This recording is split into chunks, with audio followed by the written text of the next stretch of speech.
Necessary during the pandemic. Now, more than 3 years later, there is a continued debate over whether it should stay. WHAS 11's Jim Stratman has more on how local businesses are adapting. Work, the day-to-day grind. For years, we've been grinding away at the office, but COVID-19 changed that. Hi there, this is Jim Stratman with WHAS 11. How are you doing this morning? The pandemic forced people inside, away from each other, and made businesses adapt. That included expanding work from home and hybrid schedules. 3 years later, those concepts have stayed. In fact, they seem to be even more popular than ever. They're saying that flexible and hybrid workspaces are going to really be a hot trend over the next 5 years. That's Sarah Davishar-Wisdom, CEO of Greater Louisville Incorporated. She says CEOs in the city are acutely aware that demand for hybrid work isn't going away, but there is a fine line.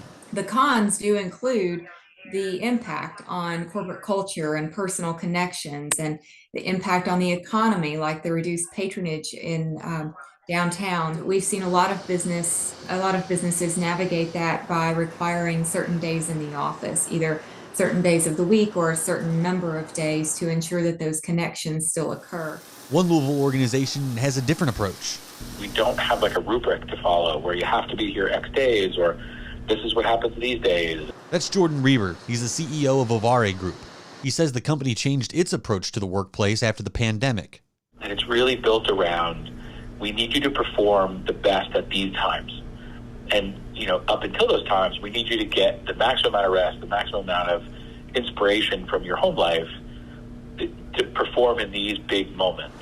Now, instead of insisting people are in the office working a traditional 9 to 5, they allow their employees to work most of the year on their own schedule, promoting time with their families, time to relax, so that when it gets to crunch time, their employees are at their very best. We figured out, when in our business we're the most busy and when we need to perform the most, and then when we need to perform the least.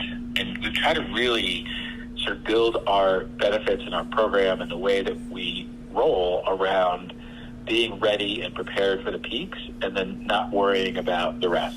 Reber admits that this is kind of a maverick approach, but the results speak for themselves. Employees are happy and productivity is up, which is all that any business can really hope for.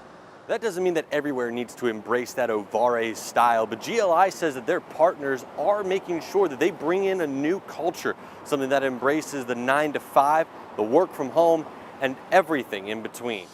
Reporting in Louisville, Jim Stratman, WHAS 11, on your side.